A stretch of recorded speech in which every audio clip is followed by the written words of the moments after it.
TV was conferencing events with the community radio organization. But I missed most of it because I'm poor. I didn't register as a conference participant, but I did participate in one of their off-site events. And one of their off-site events was the Internet Archive. I think what did they call it? They called it an evening at the archive. And they set this up just for the public access conference and probably to some extent the community radio groups that were having their convention at the same time. And that was at Funston and Clement in San Francisco. That's where the Internet Archive is located. The ACM conference was on the other side of town. And what they're about is digitizing every aspect of cultural media that could possibly be digitized and turning it into sort of a new Alexandrian library. And so we got a little tour, we got a lecture, and there was a little reception. And what's very, very interesting is that they are recognized as an official library, which means that they not only can digitize copyright-free material, but they can digitize copyrighted material as long as they only lend out, remember they're an official library, lend out one copy per copy bought. And this is a big project.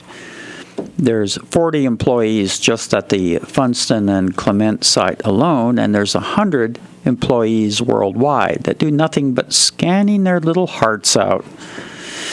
They occupy a room in the Library of Congress, and they have rooms in 30 libraries worldwide. So they're trying to save the entire world's culture in digital form. They have 3 million users per day, and public access is part of this. Not as big a part as I would have hoped. Some public access channels selectively send programs to their archive.org site. That's archive.org site. But two public access channels, notably the Denver Public Access Channel and right over the hill here, the powerful Humboldt Access, actually automatically sends all of their broadcasting, their public access broadcasting to the archive.org site, which gets digitized and preserved for posterity. So I thought that was very, very interesting. They exploded on the scene. They had been digitizing books for quite a few years. But when 9/11 happened, they decided that this is important beyond belief. And so, using all of their contacts with all the world media, not just American media, using their contacts with all the world media, they sampled all of the media every 10 minutes for the first day after 9/11, and then intermittently for the full week after 9/11. And then, on October 11th, 2001, they released everything as a production, this massive body, which was given its own website. Are you ready? www.archive.org/details/9/11. And www.archive.org/details/9/11. And the reason that I'm making such a big deal about this is because it was edgy at the time, and they took the chance that there would not be reprisals against them. And they essentially established themselves as a player for taking this chance. As some people are aware, our public access channel was crippled for showing an excessive amount of 9/11 materials and videos. No one will fess up to who put the pressure on us, but we kind of know. Kind of says something. Anyway, the First Amendment Foundation backed the archive.org organization, which is also called the Internet Archives, and they thought there'd be reprisals too, but they thought that this was important enough that they needed to take a stand. And as it turned out, they were not. There were no reprisals against them, and so it turned out to be a very, very productive stand that did not result in any type of annihilation. So, unless somebody else wants to talk more about this, and I may have to fumble a little bit with finding the phone sliders on the keyboard here. But I am here today with Allen Markowski, the former volunteer manager of TVA, who's moving on to reach a bigger audience with more modern media that interface with the internet, because I think most people realize that a public access channel without multiple internet connections is worthless, and it's probably better to have the internet and no public access than cable public access without the internet. So Allen's latest project, Allen has been a long-time videographer with the various parades, I think 2 parades in the city of Clearlake. And he's decided to branch out with his own project, which is also going to be a video project. Hopefully it will be co-broadcast with KPFZ, at least the audio part. And the new project is called Interdependence. Remember, the upcoming parade is the 4th of July parade, also called Independence Day Parade. His project is going to be called Interdependence, not Independence. And this suggests some things. It suggests a lot of broad philosophical issues, but I hope it also suggests some practical nuts and bolts local issues. So with that out of the way, I give you Allen Markowski. Would you like to describe this interdependence versus independence project that's going to be sort of roughly allied with the Independence Day Parade in Clearlake, Allen? Describe it. Okay, I'll do the best that I can. Thank you for the little bit of preface there. Yes, after doing many things down at the station, that I had an extremely good education with so many diverse shows that I was asked to help facilitate. Just not my own projects, but different people coming down to the station allowed me to be involved in lots of other things that weren't necessarily the things that would really turn me on, and that all by myself I would be interested in anything about. I've never been a very active political person, especially. One of the first things I did for the city, though, was put on the city council meetings that people would be able to do it because the Board of Supervisors was being broadcast, and it seems like, gee, we should be able to do ours. We've got the radio station down at our end of the lake, so it just seemed logical for me to do. It was the easiest thing to do because I didn't have to put it in one type of media and then convert it. It was just whatever was seen. And so one thing led to another of doing different things that weren't necessarily things I were interested in, but I just did what the station mandate was to assist other people, to help create diversity in our community, to allow a number of different voices to be heard. And by the time I come this year, they're starting to see of all the things I've been doing for other people out in the community and saying, what do I want to do? What do I really want to do? Or why have I done what I've done? And I began reviewing that and saying, I've got my friends with me. I was able to have a challenge of something to see if I could do it. I go, well, I know this, I know that. I wonder if I could do this. And little by little, it grew into a number of people coming down to the station, then out into the park and these different activities, and people began to gather around me to make more things possible. And that was, in the process, all of us were working together, and necessarily we weren't involved in those things either. That was our real interest, but it brought us all together for a purpose.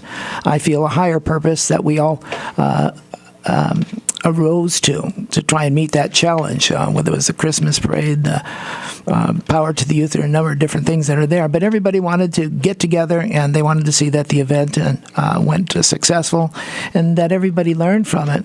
So it came down to this parade, and I was asked here probably about 6 months ago, am I going to put on the parade? And little by little, getting closer and closer, am I going to do the parade? And, I'm thinking, do I really believe in independence? I sure love being a teenager and being able to turn away from my folks and cutting the strings, And then all of a sudden I found myself, well, okay, but who's going to take care of me? Or what do I do now that I'm independent and I don't need anybody? So this whole thing leading up to this particular date, which for the city of Clearlake was July the 6th, I thought, the big media has always been, focusing and entertaining people, getting people to pay attention over here. It's like a magician, look over here while I'm doing this over on the side. And having been at the station and hearing so many people call in of how much they appreciated the various videos, because we were there, Dante, people just calling in. And I think in the truest sense of the word, I feel now reflecting back on it, I was a video disc jockey. People just called in and I played what they wanted. And I've got a number of recordings that sometime we'll play. Probably here on KPFZ, maybe on our channel, of different people calling in and giving comments that were all for the station. So I have, I feel I've got legal evidence of what people were saying because they did it on the air, and or they did it on the voicemail. So now I need to get their permission to release their voices. But there are many voices that were very much awoken by what was happening in those early days. And so I thought, again, here for this 4th of July that was coming up, this Independence Day, do I really want to go along with the media, big media, about what I want to make the real focus of attention? And being the spirit that I am, I had to say, no, I don't go along with the crowd. I go with what I feel that is right, thinking of people and the care that I have for the community, and looking around at all the people in my community and saying, I care a lot about them. And I think this is important to talk about this next step, I believe, in our that we're experiencing in our evolution as human beings on this planet, of seeing our interconnectedness with the planet and the need that if we don't change our ways, we may not be one of the species that survives the future. Well, what do you mean by change our ways? Are you talking about just, recycling more cans and bottles, or something more fundamental? No deeper than that, Dante, at a really deep level. In fact, there's this, if I had a moment or two, I was reading a little bit earlier, checking on the internet again here about this interdependence, because it wasn't a new idea that I came with. I actually had heard it a lot earlier, a number of years ago. And so here it was. I went back up on the internet and say, I'm not a new voice talking about it, but it hasn't been done, at least in the way that I would like to see it here in the community. And so I was in a position to be able to do that. And I think there's a new way of thinking, a new way of experiencing what we're talking about here, Dante. If I may, give me a second, and I'll find the little quote here that I saw here a little bit earlier. And if I may, essentially, I'd like to read this. Could I do that? Yeah, as long as you don't exceed the standard attention span of the average listener. Okay, you let me know. This fellow, he says, I'll start a little less down I'll go 3 paragraphs down here.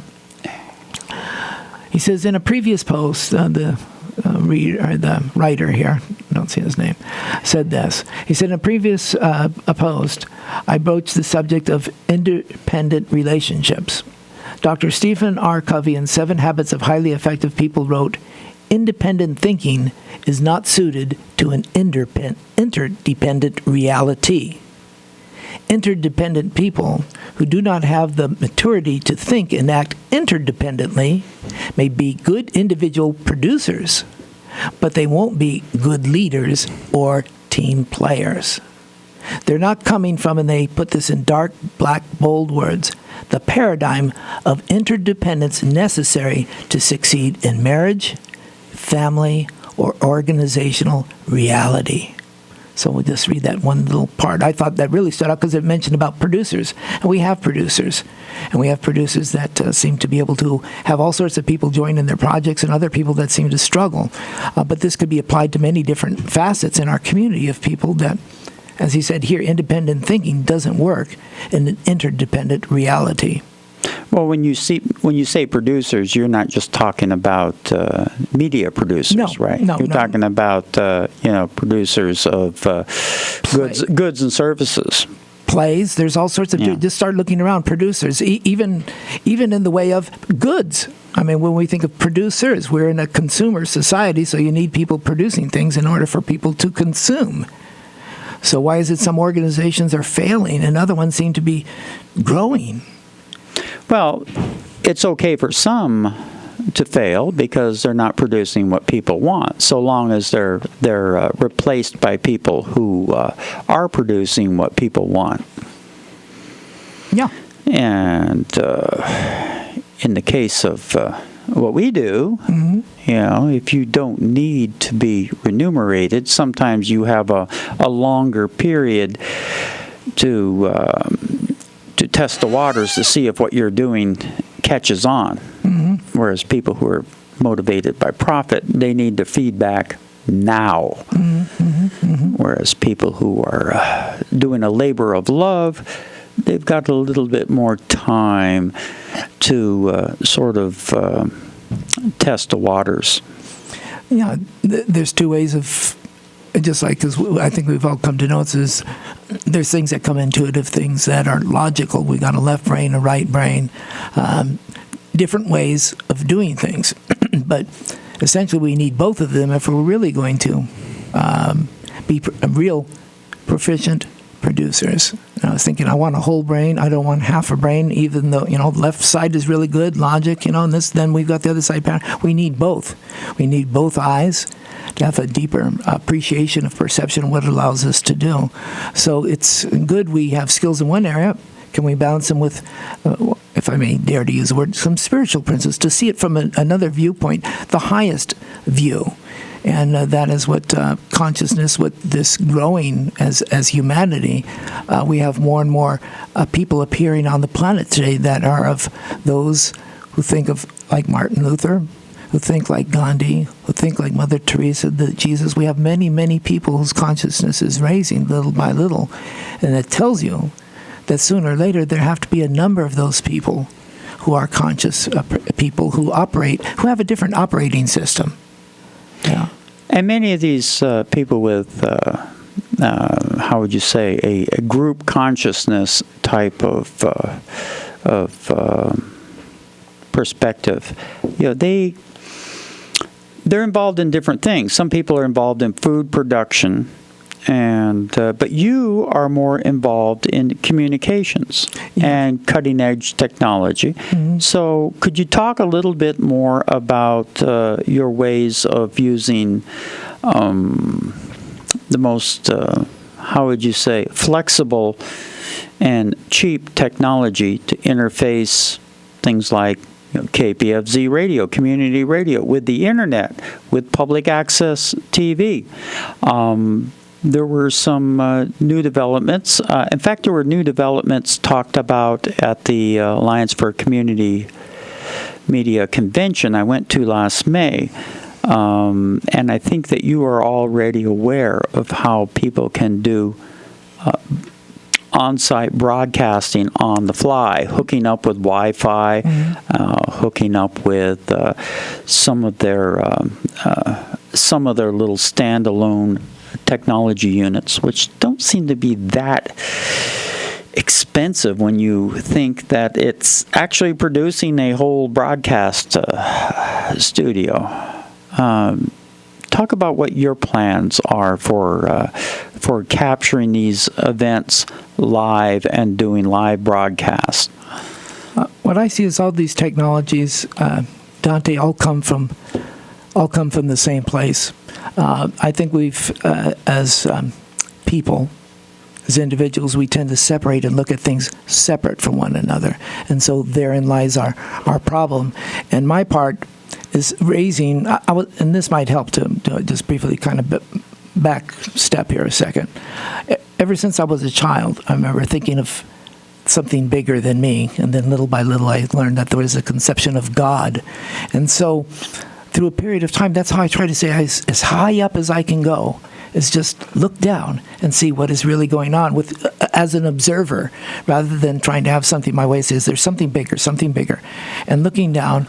And I started off with communications when I was young, with playing with telephones and learning how to connect wires together, and created my own little network of 5 when I was fifth grade, sixth grade, right in that time period. I made my first network and had 5 of the yards connected, all by wires, wired it all myself, and I could talk to my friends at nighttime. And I wanted to get into radio, started learning how to do radio, created my own little broadcast thing when I was young. And so I grew up to where I am today, and television being the last one. And so you and I, going back to this event that happened a number of years ago, is where can I go? How can I join these ones? Everybody sees each other separate. They're against each other. And so I started coming over to KPFZ, and I hear all these voices in a number of different people, all using the same station, and essentially doing what we were doing over at that end of the lake there, Dante. That's in Clearlake for the listeners just turning in. KPFZ is at the opposite end of the lake. So Clearlake, Lakeport. And we had a lot more people, a lot more activity over here, people already who are used to the freedom of speech that was here at KPFZ. And I thought, how can we reintroduce this, bring it to the inside? How can we bring each other together? Rather than we're better than them, we've got TV. We get TV and audio. But there's some downsides. So being the scientific kind of analyst that I am with my mind, I never see anything as it can't be done. I see things as being probabilities, as improbabilities. What are the chances? Like playing, rolling dice and stuff. What are the chances? And when I considered what could be done to bring this together, the probability is really, really high that we can get together, and there's benefits. As much as everybody liked what we were doing on the television, they couldn't drive in their cars and listen to Channel 8. And I wouldn't want them to try doing that, even though they could do that today. We don't want things to be distracting to people, especially video and other things that are happening that might catch their interest. No, it'd be worse than texting on your cell phone and shaving at the same time. Yeah, and then smoking and trying to, do a U-turn in the middle of the freeway. Anyway, so what I thought is, how can I connect these seemingly disconnected technologies, and seeing that really is a benefit, and we're all struggling. So here were some of the commonalities. We're struggling. There's not enough money out there. There's people who really believe and are passionate. So how can we empower them? And you start looking around and saying they don't have money. So you just make a list. If you're a scientist, you're designing some. What are some of the rules? What are some of the problems? There is no money. Okay, I know there is no money. Okay, but we've got tons of people with time. We'll put that in our plus column, So it was this back and forth that I saw, I can do this. I can do this. It says we need to make it free. So that's one of the things. You can do anything as long as it's free. Dale Nyman over at Clearlake, he says, as long as it doesn't cost us, and we all know about Dale. So I needed to know the parameters. I'm a scientist. I needed to know the parameters. He said, it has to cost us nothing. Oh, free energy. Ooh, free energy. It needs to be free energy. So that was one of the things here is how do we tap free energy?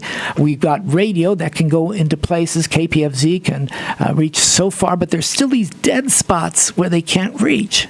They can stream them. Still, there's people that they can't reach within the county, still can't get their streaming part. And I go, But there are some, I bet you some of those same areas get cable. Yeah, and there's some places I think they're dead to everything. I think Spring Valley doesn't get anything. I don't think they get any radio. I don't think they get cable. I think they're just. Well, this is really exciting, Dante. So you had asked me here, but connecting. So what I saw, what we didn't have working at the Channel 8, we didn't have the media coverage in some ways that KPFZ did, and some of the freedom that they had. The people can be driving in their car. I feel like I'm connected to my community every time I get in my car. Okay, I'm going to attempt the unlikely and see if I can... Get a caller? Get a caller. Oh, all right. All right. Go ahead, caller. You're on the air. Hello, I didn't want to interrupt, but I do need to interject, and I'm all for what you're talking about. However, someone has hijacked Channel 15, and what they've done, the sound is gone, the picture is there, and it has a lot of valuable things on there. It's KTLN being rebroadcasted, and I'm not sure how much money is involved. They were wanting donations, and there weren't any coming in. What is Channel... What is Channel 15? I'm getting Channel 15 on my UHF antenna, and I've watched it for, I think, 4 years now, or 5 or more, and someone is hijacking it. They were calling themselves Canuckdite Television, and they had a nice music thing, and then that went away. That was just their ad once an hour, and now it's Ubuntu, UBUNTU. I don't know what it stands for. Wow. And once an hour, they black out whatever's on there, and I miss the hourly things that are going on. And it's UBUNTU. I don't know whose it is. There's no phone number, no nothing.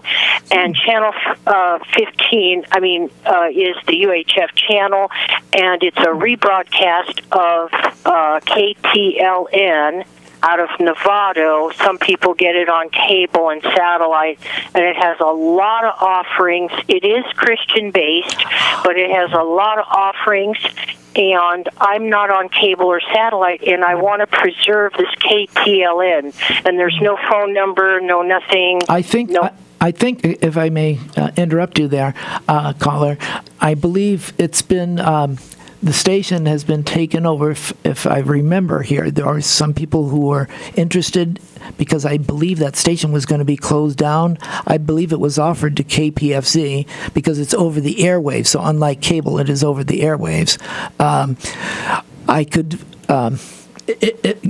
call in afterwards, and I was trying to think, how would they do that, Dante? I'll give you my number. You can call me off the air, and I'll see if I can't track down, because I'm not for sure, and I don't want to be spreading stuff that really isn't true. Yes, should I take your number? Yeah, take my number and call me off air. I just want to say we need to preserve what we had, and I've asked Pastor Paul to check on it, and there also was a Dan Lavelle involved. Dan LaBelle or Lavelle, I forgot. Mm-hmm. He was involved on that.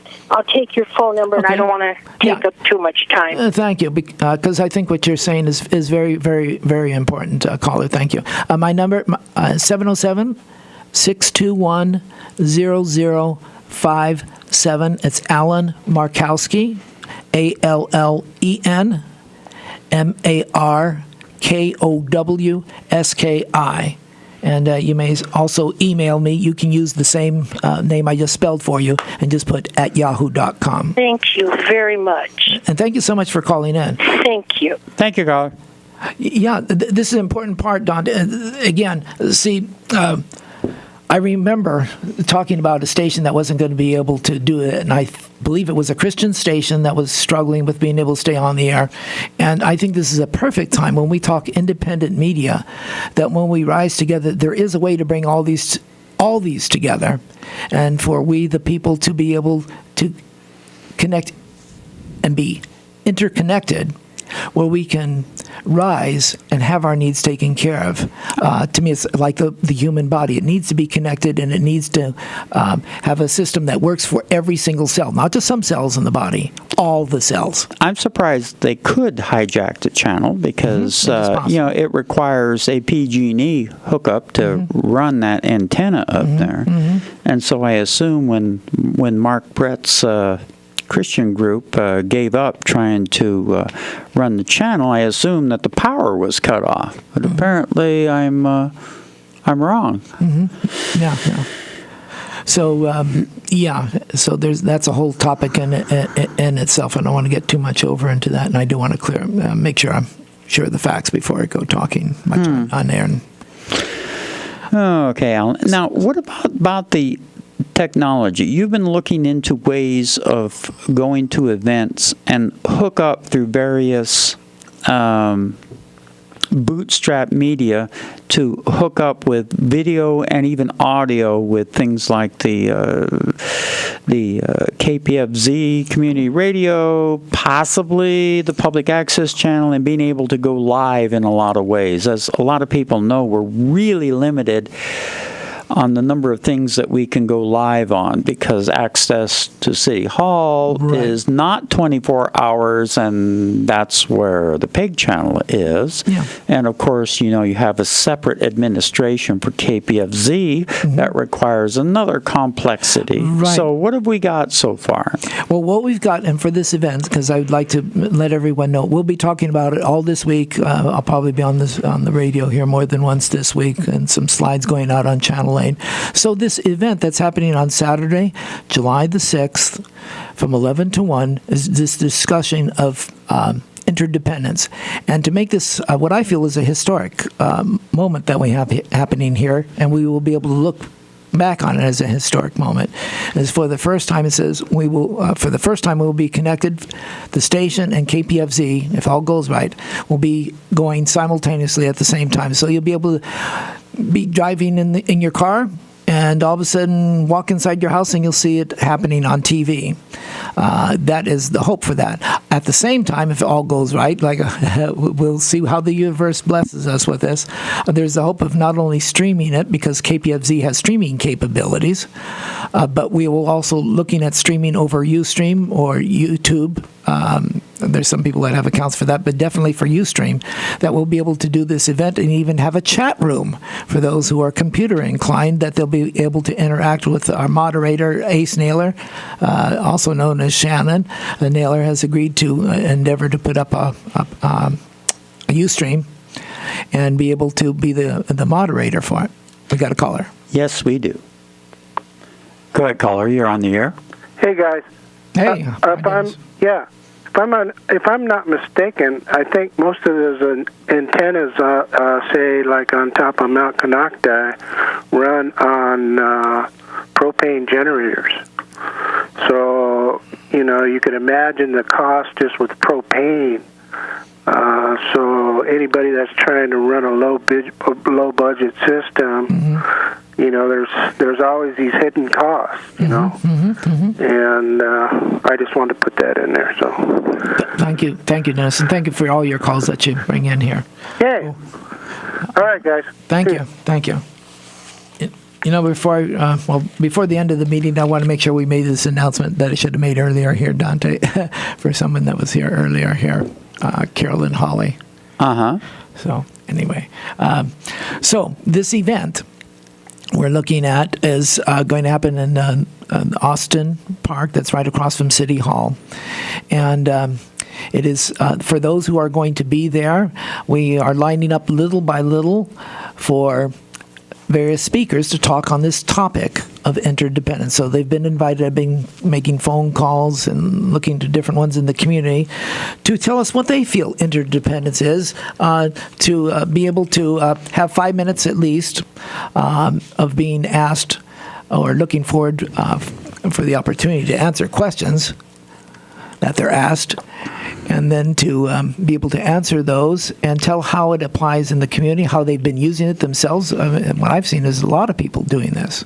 So we're going to see how they've been doing that. You mean like things like the time bank? And There you go, yeah. So just for example, it says, how have they been showing that they're independent, that they see themselves as connected rather than independent? We've got The Outlook, Julie Lewis. We've got KPFZ ourselves. We've got the station. We've got District 3 Supervisor Denise Rushing. Here's some of the ones that are going to be commenting here. Don Coffin, we have a musician, but he's also involved in different ways of how does he see this interconnectedness in the community. Some of the Move to Amend people, rent control, Soparista. We've got a number of different people that are inviting anybody who hasn't got a phone call or an email from me yet that feels they would like to talk about interdependence and how they see they are fitting into their community, how they're helping their community to grow and celebrating it. I think it would be cool from using this as a starting point that we would kind of measure and see what we've done the following year, that we could really celebrate maybe next year, even at a greater scale, our interdependence and how we've grown and how we've measured it. And do we have a happier community as a result of all of us working together? yeah, but the big three, and I think we need to look at the big three progress before we look at the concept of interdependence as a whole. The big three is food, energy, and housing. It's kind of like, the other stuff is good, but, if you don't have that foundation of, food, energy, and housing, things have a tendency to collapse because that's, like I said, the foundation. If you don't have a good foundation, it doesn't matter how good of a structure you have. And this foundation, this stuff is kind of boring, so it's hard to get a lot of interest in that stuff. Yeah. Do we need to give an announcement for the station here? You're listening. I suppose we could. In fact, I think we got shorted on our underwriter, so I may play the whole underwriter segment again. Anyway, you're listening to KPFZ 88.1, Lakeport, Clearlake, and beyond.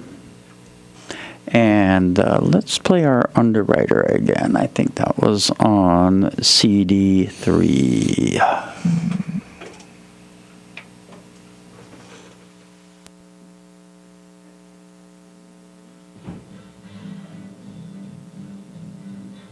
Underwriting support for this and other KPFZ programs is provided by locally owned businesses like Lakeport Antique and Art. Lakeport Antique and Art features an ever-changing eclectic mix of fun, vintage clothing, unusual collectibles, and unique gifts, highlighting the work of local artisans. Showcasing the treasures and creations of 25 vendors, there's always something new to see at Lakeport Antique and Art, located at 101 South Main Street in Lakeport. I wanted to make this for Carolyn, too.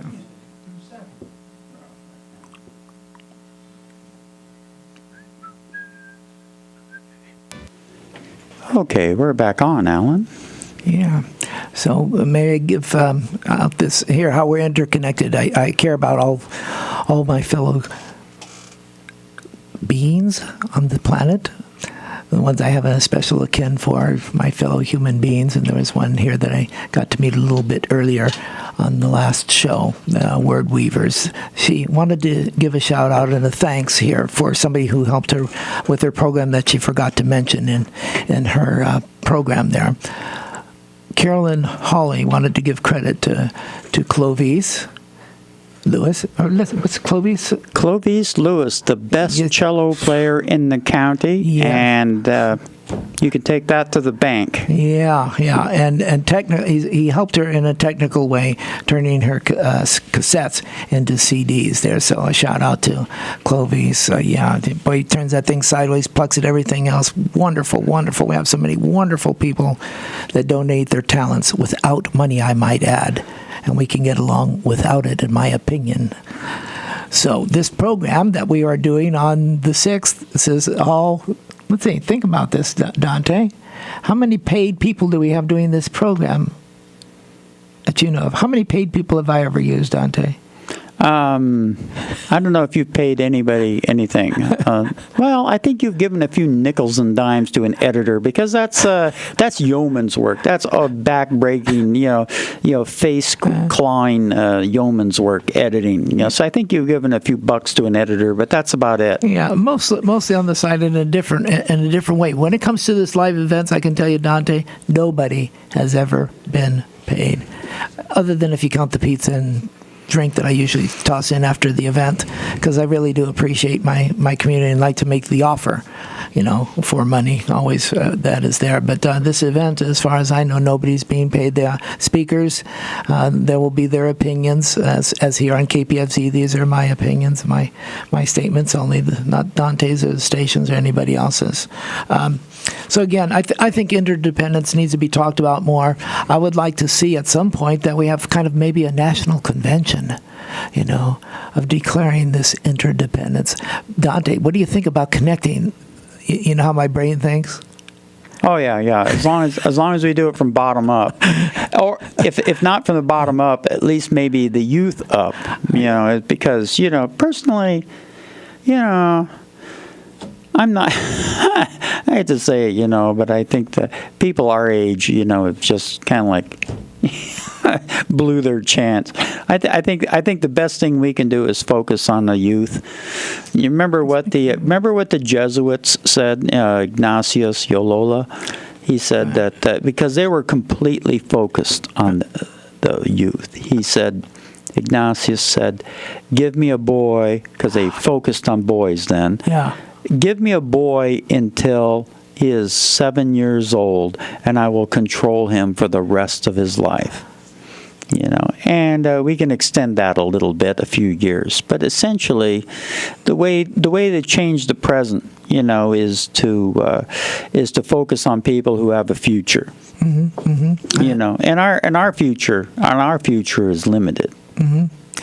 I think that Ignacio that you spoke quoted the words there, similar in the Bible. I believe it's in Proverbs, where it says, "Train up a boy according to the way for him, and he will not turn aside from it." So teaching and good principles is definitely worth an investment. And along those lines, this is what we're doing on this Saturday, Dante, that's coming up, is looking at Power to the Youth. This is done by Brunel Sabatier. And that's at the same day, same place? And it will be. Bruno and I have been working on this for a couple months now, but I've helped him, I believe, with every single Power to the Youth that he's put on so far, is that we're looking at it. If everything goes right, an application here for it, they're already aware of it. I talked to Beth here today of putting another live KPFZ and the station together on this event that deals with our youth. And it was, as I recall, I think there's some posters already up around